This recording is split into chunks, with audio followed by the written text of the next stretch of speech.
Stream. आज हम पढ़ने वाले हैं बच्चों आयनन एंथैल्पी। सब्सक्राइब नहीं किया तो जल्दी से सब्सक्राइब कर लीजिए आगे आने वाली वीडियोस के लिए। चलिए आगे देखिए। इसमें गैसीय अवस्था में एक तत्व के उदासीन परमाणु से एक इलेक्ट्रॉन पृथक करने के लिए दी जाने वाली ऊर्जा आयनन एंथैल्पी कहलाती है। तो सबसे पहले तो हमें ये देखना है कि गैसीय अवस्था क्या होती है। देखेंगे एक बार, स्टूडेंट्स अच्छे से समझिएगा इसको, ठीक है। सबसे पहले हमने कहा कि जैसे सोडियम है, ठीक है, सोडियम जो होता है अपना किस अवस्था में, सॉलिड में। तो सॉलिड से पहले सोडियम को किस में लाएंगे बच्चों, गैसीय अवस्था में, क्योंकि सॉलिड में जो होता है वो अट्रैक्शन फोर्स ज़्यादा होता है। 2 सोडियम की परमाणु है, एटम है, अभी अट्रैक्शन फोर्स ज़्यादा है। हमें क्या चाहिए, एक सिंगल सोडियम एटम चाहिए। तो उसको करने के लिए हमने क्या करा, इसको टेम्परेचर दिया और सोडियम को किस में ले आए, गैसीय स्टेट में। तो गैसीय अवस्था में किसी तत्व के उदासीन परमाणु कैसा होना चाहिए, उदासीन, ना तो धनावेशित ना ही ऋणावेशित। अब इसमें से एक इलेक्ट्रॉन ये अपने पास मिल गया, सोडियम का एटम। अब इसमें से जो एक इलेक्ट्रॉन है वो भी कौन सा, जो सबसे बाहर हो, क्योंकि सोडियम में होते हैं 11 इलेक्ट्रॉन। और कौन से इलेक्ट्रॉन की बात करेंगे, सबसे बाहर वाले इलेक्ट्रॉन की। देखो ये यहाँ से अपन ने 3 कोश बना दिए, 1 2 और ये 3। तो यहाँ पे जो इलेक्ट्रॉन होगा ना, इस वाले को। तो गैसीय अवस्था में किसी तत्व के उदासीन परमाणु से, बच्चे यहाँ पे लिख लेना, उदासीन परमाणु के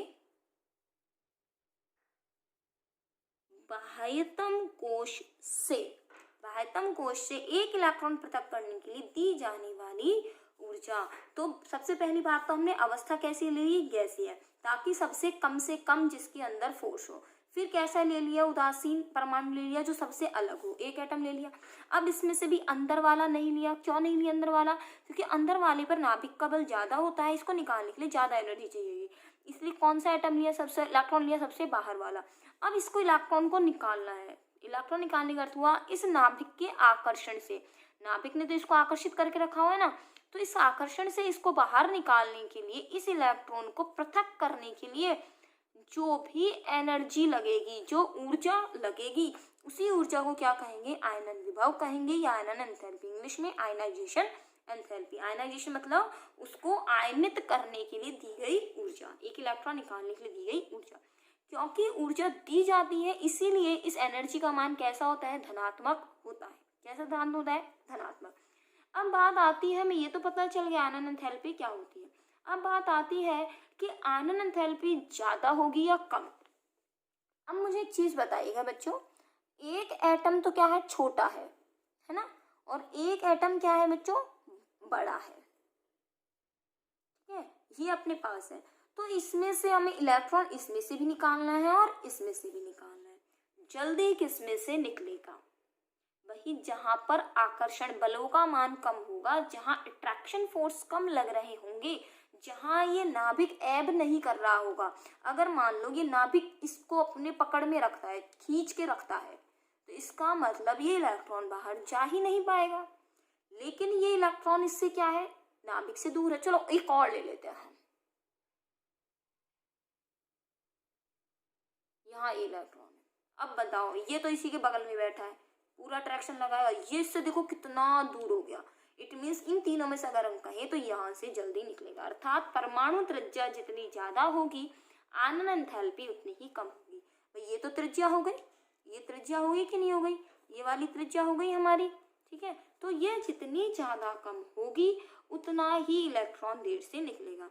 इलेक्ट्रॉन परमाणु जितना बड़ा होगा, इलेक्ट्रॉन उतना ही जल्दी निकलेगा। परमाणु बड़ा है, इलेक्ट्रॉन जल्दी निकलेगा, आयनन एंथैल्पी कम होगी।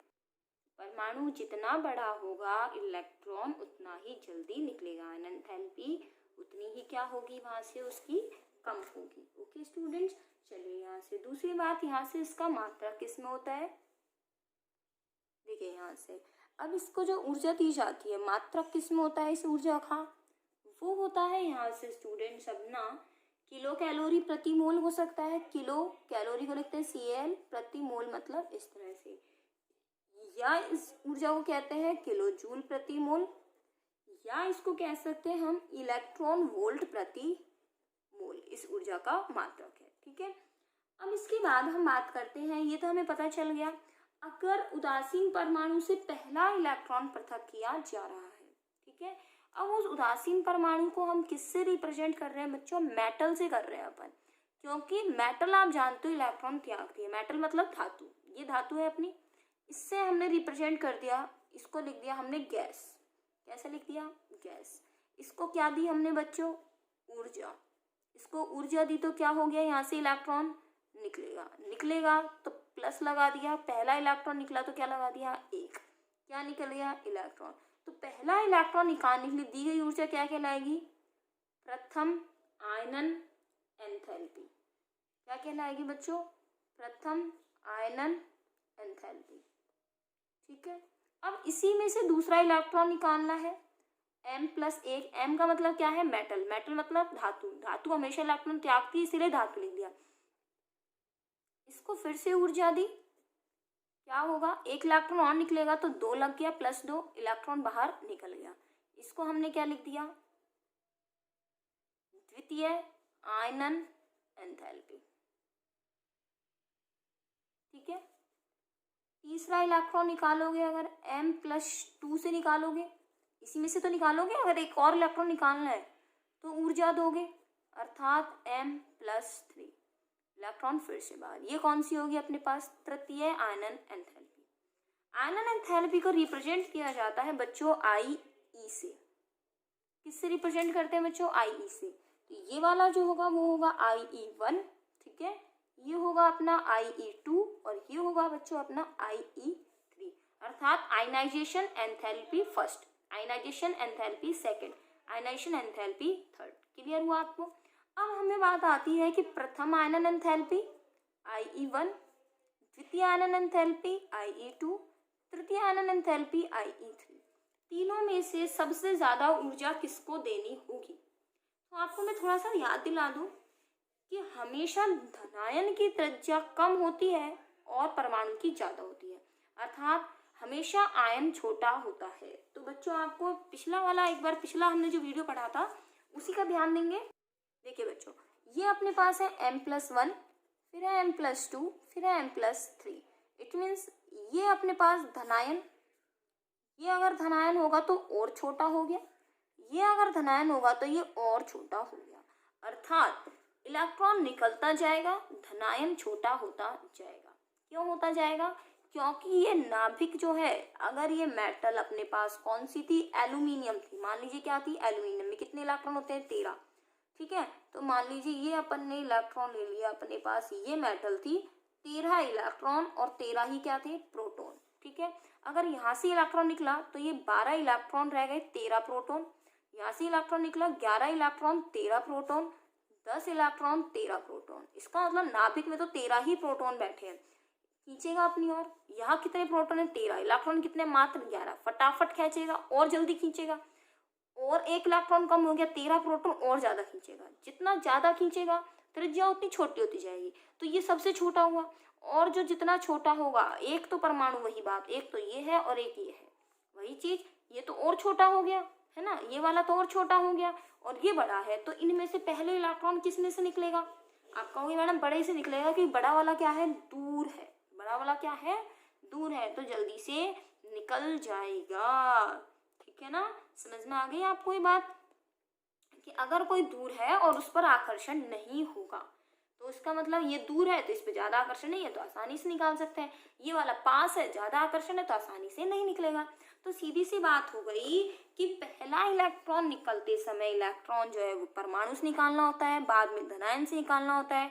इलेक्ट्रॉन निकलते जाते हैं, परमाणु छोटा होता जाता है, अतः यहाँ पर आयनन एंथैल्पी का मान बढ़ता जाता है। तो अब आपको समझ में आ गया होगा कि इन तीनों में m+1, m+2, m+3 इसका आकार सबसे छोटा होगा, क्योंकि इसमें 3 प्रोटॉन एक्स्ट्रा हैं, और यहाँ आकार इन तीनों में बड़ा होगा, तो इसका आकार छोटा है, इसीलिए इसमें इलेक्ट्रॉन कहाँ निकलेगा? इसमें इलेक्ट्रॉन देर से निकलेगा, अर्थात ऊर्जा इसको ज्यादा देनी होगी। तो IE3 सबसे ज्यादा, IE2 से कम और IE1 सबसे कम। इसको हम बोलते हैं बच्चों, इंग्लिश में लिखना चाहो, हिंदी में लिखना चाहो तो प्रथम आयनन एंथैल्पी। बच्चों एक चीज और हम आपको बता दें, आप कहते हैं कि मैडम नोट्स कहाँ है, तो बेटा आपके सामने ये लिख रही हैं सारी चीजें, तो आप जैसे जैसे पढ़ते जा रहे हो साथ साथ नोट करते जाओ। क्या दिक्कत आ रही है आपको इसमें? फिर भी आपको चाहिए तो मैं इसका PDF बना दूंगी जो लिखा हुआ है सामने। ठीक है। द्वितीय आयनन एंथैल्पी और ये तृतीय आयनन एंथैल्पी। कोशिश किए आपको बहुत अच्छी से समझ में आ जाए, सारी चीजें इजी तरीके से समझाई। बस अपने को क्या याद रखना है बेटा, जो जितना बड़ा होगा, ये इतना बड़ा हमने लिख दिया, ठीक है, और ये हमने लिख दिया इतना। तो अगर ये बड़ा है तो ये इलेक्ट्रॉन इसके आकर्षण में नहीं है और ये फटाफट से भाग जाएगा। ठीक है ना। वही बात हो गई कि आप क्लास में पढ़ रहे हो, एक बच्चा जो टीचर के बिल्कुल सामने बैठा है और एक बच्चा जो सबसे पीछे बैठा है। अगर किसी को भागने का मौका मिले तो पीछे वाला जल्दी भागेगा कि आगे वाला जल्दी भागेगा? आप कहोगे मैडम जो पीछे पीछे बैठा है ना जो स्टूडेंट, वो नजर बचा के भाग भी सकता है, उसको भागने में ज्यादा एनर्जी नहीं लगेगी। जबकि जो सामने ही बैठा है वो टीचर के आकर्षण में है। मतलब अगर हम इसको टीचर मान ले और ये बालक मान ले, तो ये तो इसके आकर्षण में है, ये इसको पकड़ के रखेगा, तो ये भाग ही नहीं पाएगा जल्दी और ये फटाफट से भाग जाएगा। क्यों? क्योंकि आकर्षण तो है, टीचर की नजर तो है, लेकिन उतनी दूर तक नहीं है, तो उसको फटाफट से भागने में टाइम नहीं लगेगा। तो आप समझ में आ गया कि भाई जो सामने है, जिस पर आकर्षण ज्यादा है, वो जल्दी से भाग ही नहीं सकता। नाभिक धनावेशित है, इलेक्ट्रॉन ऋणावेशित है, इसको पकड़ के रखता है कि कैसे निकल जाएगा यहाँ से। जबकि ये है तो और इससे दूर और बड़ी क्लास में आप बैठ जाओ, मान लो आप पहले तो छोटी क्लास में बैठो, फिर हॉल में बैठा दें आपको, तो हॉल में तो वैसे पता नहीं चले। इसका मतलब अगर परमाणु और बड़ा कर दिया जाए तो इलेक्ट्रॉन बहुत आसानी से निकाला जा सकता है। तो इसका मतलब अगर परमाणु त्रिज्या समझ में आ गया तो आयनन एंथैल्पी में दिक्कत आएगी ही नहीं। चलिए पढ़ते हैं हम आगे।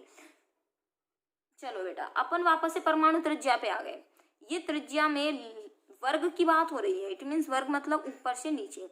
Lithium, sodium, potassium, rubidium, caesium. ठीक है, अब मुझे बताओ फटाफट से सबसे बड़ा कौन है इसमें? Lithium, sodium, potassium, rubidium, caesium. चलो यहाँ से ध्यान नहीं आ रहा और आसान करते हैं, यहाँ से तो ध्यान आ जाएगा। इसमें 2 कोश, इसमें 3 कोश, इसमें 4, इसमें 5, इसमें 6, इसमें 7। चलो और आसान करते हैं। ये देखिए 1 कोश 2 कोश। अगर 4 की बात करूं, 1 कोश 2 कोश 3 कोश 4 कोश। अब तो निश्चित याद आ गया होगा। हाँ याद आ गया मैडम, कोशों की संख्या बढ़ती है तो आकार बढ़ता है। और सीजियम तक लेते हैं, फ्रांसियम की बात नहीं करते। कारण है फ्रांसियम एक रेडियो एक्टिव तत्व है, इसका अध्ययन आसानी से नहीं हो सकता, इसीलिए बात कहाँ तक करेंगे बेटा? सीजियम तक की बात करेंगे। तो ये जो सीजियम है ना अपना, ये वाला जो सीजियम है, इसका आकार क्या होता है? सबसे बड़ा है अगर हम देखें, क्योंकि इसके अंदर कितनी कोश है बेटा? 6 कोश है इसके अंदर, अर्थात बहुत बड़ा है।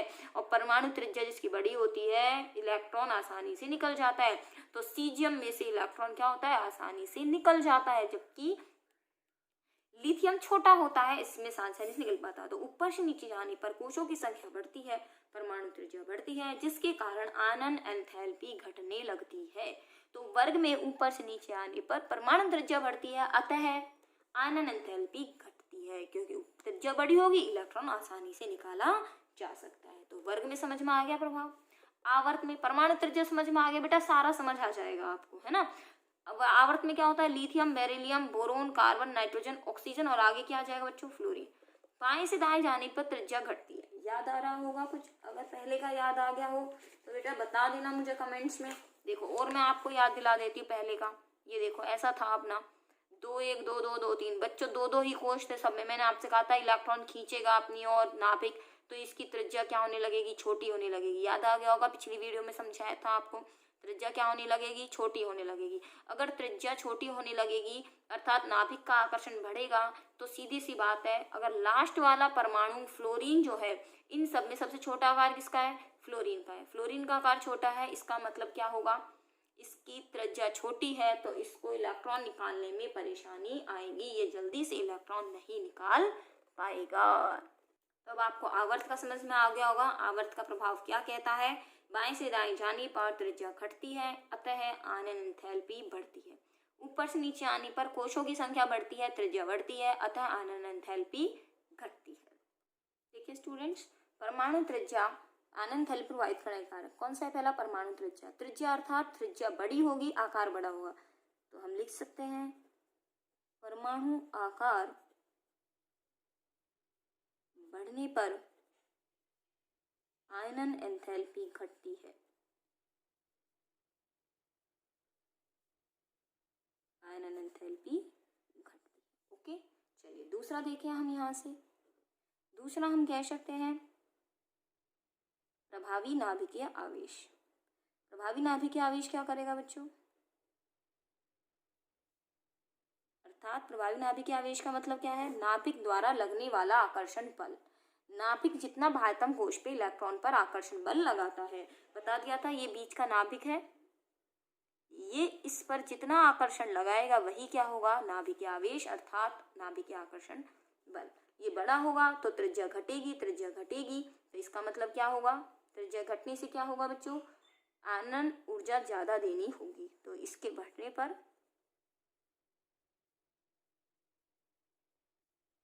आनन एंथैल्पी बढ़ती है।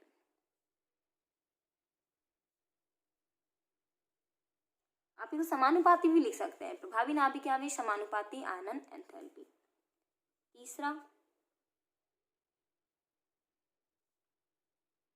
कोशों की संख्या कह सकते हो आप। मैं इसको डायरेक्ट ऐसे लिख देती हूँ, कोश संख्या बढ़ती है तो आनन एंथैल्पी बढ़ती है। ठीक है, अब यहाँ से कारक हो गए अपने, थोड़ा शॉर्ट में कराए बच्चों, वैसे आगे जब 11th में जाओगे तो और डिटेल आ जाएगी। अब हेडिंग है अपना वर्ग में आनन एंथैल्पी कैसे प्रभावित होती है। वर्ग में आवर्तिता, हेडिंग डालेंगे वर्ग में आवर्तिता अर्थात वर्ग में ऊपर से नीचे जाने पर क्या प्रभाव पड़ता है। ठीक है, चलिए लिखते हैं हम यहाँ से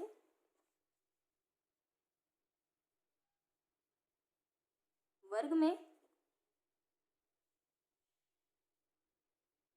ऊपर से नीचे जाने पर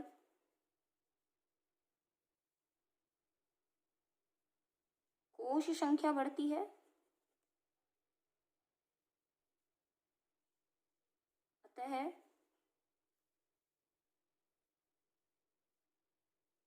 परमाणु त्रिज्या बढ़ने के कारण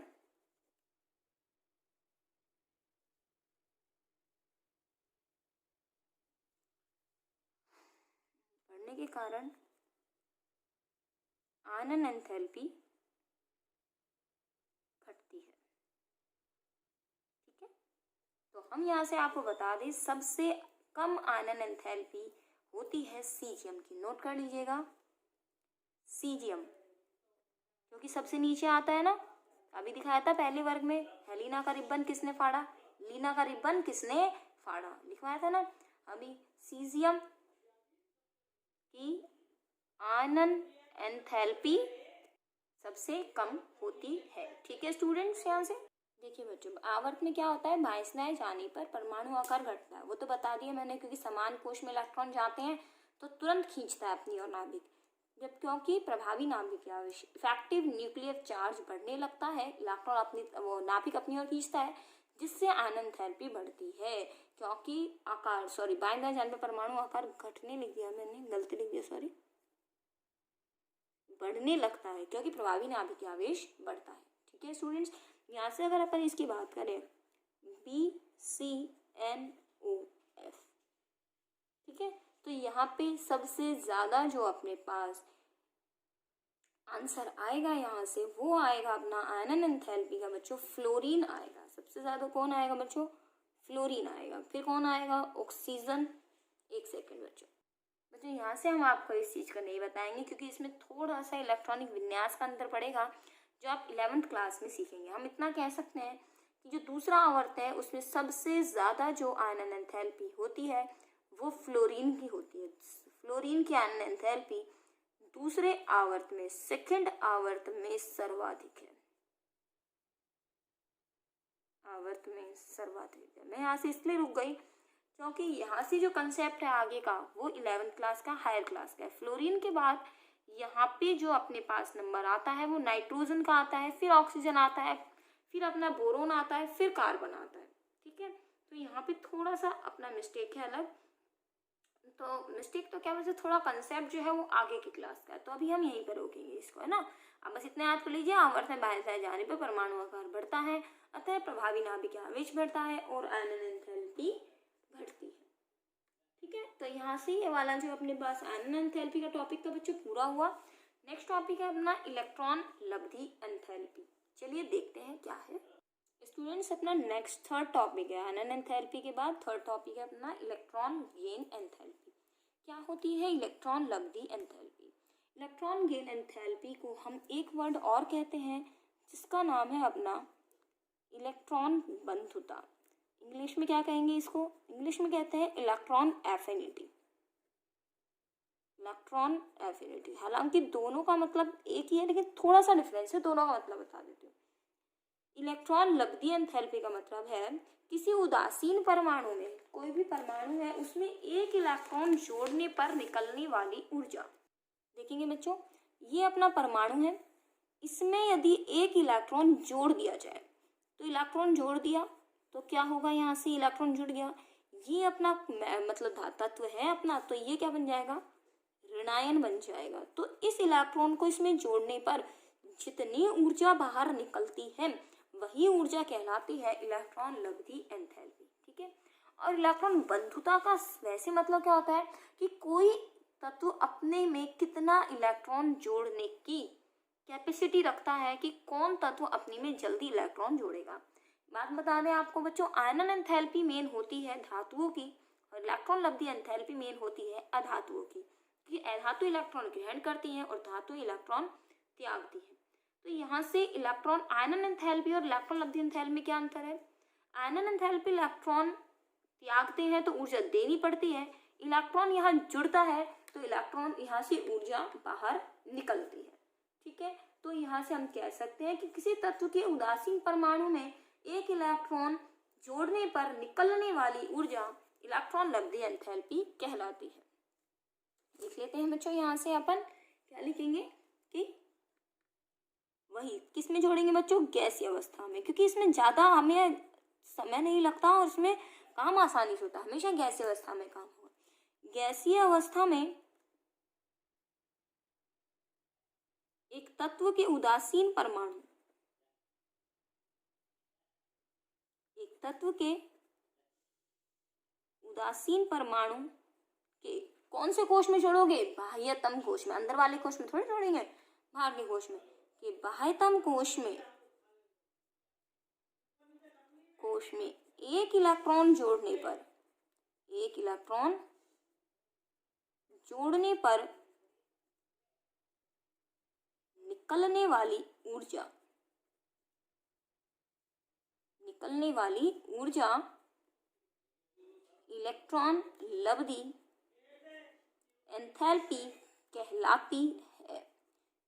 ठीक है, मतलब हमने न्यूट्रल एटम में अगर एक इलेक्ट्रॉन ऐड कर दिया तो उसमें से एनर्जी बाहर निकलती है, वो एनर्जी जो बाहर निकल रही है उसी को हम क्या कहेंगे, इलेक्ट्रॉन लब्धि एंथैल्पी। बच्चों एक चीज हम आपको यहाँ से बता दें, इलेक्ट्रॉन बंधुता इलेक्ट्रॉन लब्धि एंथैल्पी आपकी बुक्स में एक ही दे रखे हैं, लेकिन मैं आपको ये बता दूं इलेक्ट्रॉन बंधुता कोई ऊर्जा नहीं है, इलेक्ट्रॉन लब्धि एंथैल्पी ऊर्जा है। इलेक्ट्रॉन बंधुता का मान धनात्मक होता है जबकि इलेक्ट्रॉन लब्धि एंथैल्पी ऋणात्मक होती है। तो आपसे अगर पूछा जाए इलेक्ट्रॉन लब्धि एंथैल्पी का मान कैसा होता है तो आप कहेंगे चूंकि ऊर्जा बाहर निकलती है अतः यह ऋणात्मक होती है। जब भी कोई ऊर्जा बाहर निकलती है तो वो कैसी होती है बच्चों, ऋणात्मक होती है। ठीक है, इसके अंदर हम कैसे दिखाएंगे, हम ऐसा लिख सकते हैं कि मेटल में क्या जोड़ा हमने, मेटल तो नहीं लिखेंगे, अब हम यहाँ क्या लिखेंगे, तत्व लिखेंगे, क्योंकि मेटल में इलेक्ट्रॉन थोड़े जोड़ते हैं। अब यहाँ से हम क्या लिख सकते हैं, ऐसे लिख दो आप यहाँ से उदासीन परमाणु। ठीक है, इसमें आपने क्या जोड़ा, इलेक्ट्रॉन, क्या बाहर निकली यहाँ से, क्या बना यहाँ से ऋणायन, और क्या बाहर निकली यहाँ से ऊर्जा। और ये ऊर्जा पहला इलेक्ट्रॉन जोड़ते हैं तो ये प्रथम इलेक्ट्रॉन लब्धि एंथैल्पी, द्वितीय इलेक्ट्रॉन जोड़ते हैं तो द्वितीय इलेक्ट्रॉन लब्धि एंथैल्पी, तृतीय इलेक्ट्रॉन जोड़ते हैं तो तृतीय इलेक्ट्रॉन लब्धि एंथैल्पी। तो ये जो ऊर्जा निकल रही है मुक्त ऊर्जा, इसी को हम क्या कहते हैं, इलेक्ट्रॉन लब्धि एंथैल्पी। ठीक है, ये जो ऊर्जा निकल रही है ना, इसी को हम कहते हैं इलेक्ट्रॉन लब्धि एंथैल्पी। वर्ग और आवर्त में हम प्रभाव देख लेते हैं। चलिए स्टूडेंट्स, हम ये देख लेते हैं, पहले तो हम ये कंसिडर कर लेते हैं कि हमें इलेक्ट्रॉन जोड़ना है, तो इलेक्ट्रॉन जोड़ने के लिए परमाणु छोटा होना चाहिए या परमाणु बड़ा होना चाहिए। ये छोटा और ये बड़ा है, किस में पहले इलेक्ट्रॉन जुड़ेगा? ये इलेक्ट्रॉन है, बीच में बैठा है बेचारा, अब ये सोच रहा है कि यहाँ पहले जुड़ेगा कि यहाँ पहले जुड़ेगा। आप खुद सोच के देखो, इलेक्ट्रॉन पे तो माइनस है और नाभिक में क्या है? प्लस है। ठीक है, इसको जुड़ना है, तो जो इसको खींच के ले जाएगा वही तो जुड़ेगा, है कि नहीं है? और ये छोटा है एटम, ये एटम कैसा है? छोटा है। इट मीन्स इसका नाभिकीय आकर्षण बल क्या है? ज्यादा है। तो नाभिक आकर्षण बल क्या है? ज्यादा। इट मीन्स इसका प्रभाव जो है ना, वो यहाँ तक आ रहा है और इस बेचारे का प्रभाव वो यहाँ तक भी नहीं आ पाता ज्यादा से ज्यादा। तो बाहर के इलेक्ट्रॉन को अपनी ओर आकर्षित करने की क्षमता ज्यादा किसमें है? जिसका क्या ज्यादा होगा? नाभिक का आकर्षण बल ज्यादा होगा। और मैं आपको बता दूं हमेशा बच्चों, छोटा जितना होगा ना परमाणु, उसका नाभिक का आकर्षण जितना उतना ही क्या होगा? ज्यादा होगा। ठीक है, क्लासरूम अगर बड़ी है, बच्चे पीछे ही पीछे खड़ा है, तो उसको टीचर जो है वो अंदर नहीं ले सकता। लेकिन क्लासरूम छोटा है और वहाँ कोई बालक है तो उसको फटाफट से अंदर ले सकता है टीचर। इसी तरह से यहाँ पर ये नाभिक है, इसका आकर्षण ज्यादा है, तो इस इलेक्ट्रॉन को कौन खींच लेगा? पहले ये वाला नाभिक, ये वाला परमाणु खींच लेगा, जबकि ये तो बड़ा है। चलो मैं और बड़ा बना देती हूँ इस परमाणु को, और बड़ा ले लो। मैंने आपसे कहा था जितना ज्यादा कहने का मतलब सीधे से है, नाभिक जितना इलेक्ट्रॉन से दूर होता जाएगा ना, इसके ऊपर आकर्षण खत्म होता जाएगा। आप भी जानते हो, जो चीज हमसे दूर होती चली जाती है उस पर हमारा कोई प्रभाव नहीं रहता ना। एक बात बताओ, आप भी छोटी क्लासेस में पढ़ के आए हो, जैसे भाई सेकंड क्लास में पढ़े, थर्ड क्लास पढ़े, फोर्थ क्लास पढ़े, क्या आपको उनके टीचर्स का ज्यादा आपके ऊपर इफेक्ट है या फिर जो इस समय जो आपके टीचर्स पढ़ा रहे हैं उनका ज्यादा इफेक्ट है? सीधी सी बात है, अटैचमेंट अब किससे ज्यादा है? जो इस समय जो आपको टीचर्स पढ़ा रहे हैं। इट मीन्स जो ज्यादा कांटेक्ट में है उस पर ज्यादा प्रभाव होता है। तो इसी तरह से इलेक्ट्रॉन भी तो दूर पड़ रहा है ना इससे, तो ये जितना ज्यादा इलेक्ट्रॉन दूरी पे पड़ेगा उतना ज्यादा इस नाभिक का इस पे प्रभाव नहीं पड़ेगा। यहाँ इलेक्ट्रॉन कहाँ पड़ रहा है? ये इलेक्ट्रॉन क्या है? इस नाभिक पे पास है, तो ये फटाफट से इसको खींचेगा, अर्थात इसका आकर्षण ज्यादा है, इसीलिए फटाफट से आकर्षित हो जाएगा बजाय इसके। ऐसा मत समझना कि मैंने इलेक्ट्रॉन यहाँ धर दिया और एक एटम बच्चों ये वाला है ना, यहाँ से दूरी मत नापिएगा कि मैडम ये तो इतनी दूर है, यहाँ से दूरी नापिए। ये इलेक्ट्रॉन इस नाभिक से कितनी दूरी पर है, खुद देखिए आप। दूरी पर कौन है? ये ज्यादा है ना दूरी पर, चाहे मैं इसको कितना ही पास रख लूं। चलो और बना देती हूँ एक और आपकी सुविधा के लिए, एक और मैं एटम बना देती हूँ और इलेक्ट्रॉन यहीं बैठा है, फिर भी इसकी तो इससे दूरी बढ़ गई ना। और जबकि इलेक्ट्रॉन यहाँ है और एक और मैंने बना दिया इसके पास, इससे तो इसकी दूरी घट गई, नहीं घट गई। तो फटाफट इलेक्ट्रॉन किसके आकर्षण में आएगा? छोटे वाले के आकर्षण में तो आएगा। आप समझ में आ गया? अर्थात इलेक्ट्रॉन को आकर्षित करने के लिए नाभिक की दूरी उससे ज्यादा नहीं होनी चाहिए, और ऐसा किसमें होता है? छोटे वाले में होता है, ना कि बड़े वाले में। तो छोटे वाले की इलेक्ट्रॉन लब्धि एंथैल्पी ज्यादा होगी बजाय बड़े के। देखिए आप फटाफट से बच्चों पूरा कर लेते हैं हम यहाँ से, इसका आंसर क्या होगा अपने पास, यहाँ से पूरा कर लेते हैं कि वर्ग में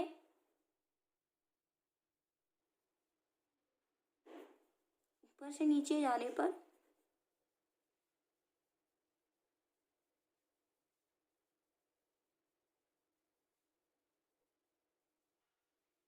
परमाणु त्रिज्या बढ़ती है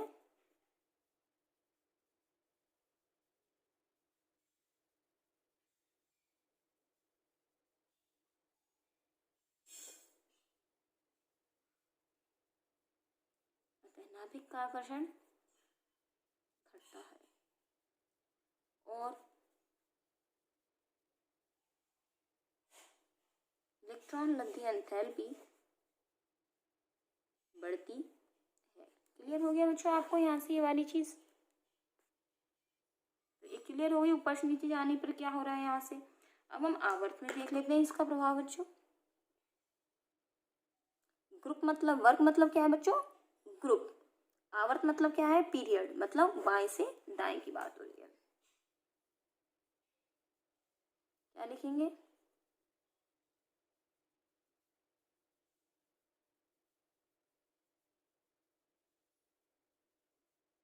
बढ़ने पर परमाणु त्रिज्या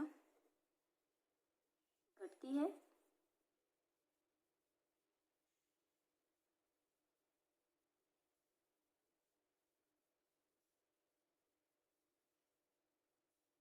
अतः नाभिक का आकर्षण बढ़ता है।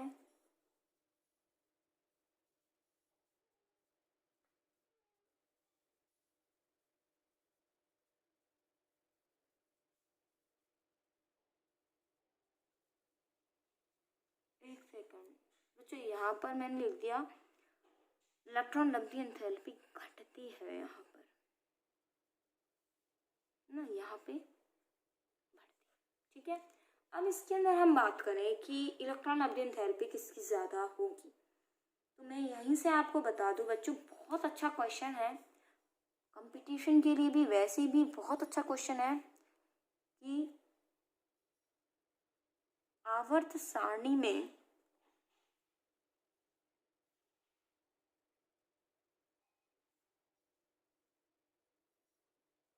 सबसे अधिक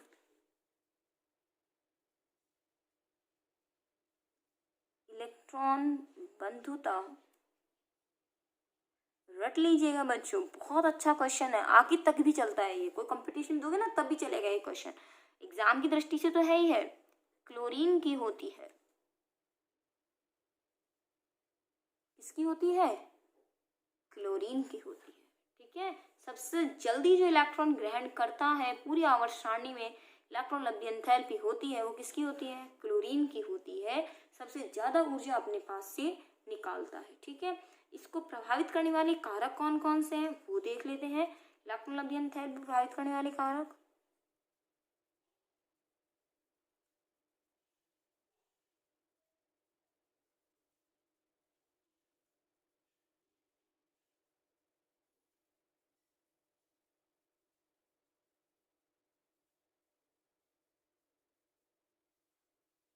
एक तो सबसे बड़ी बात परमाणु त्रिज्या आ गई, त्रिज्या ज्यादा होगी, इलेक्ट्रॉन लब्धि एंथैल्पी क्या होगी, वहां से कम होगी, त्रिज्या छोटी होनी चाहिए, है ना।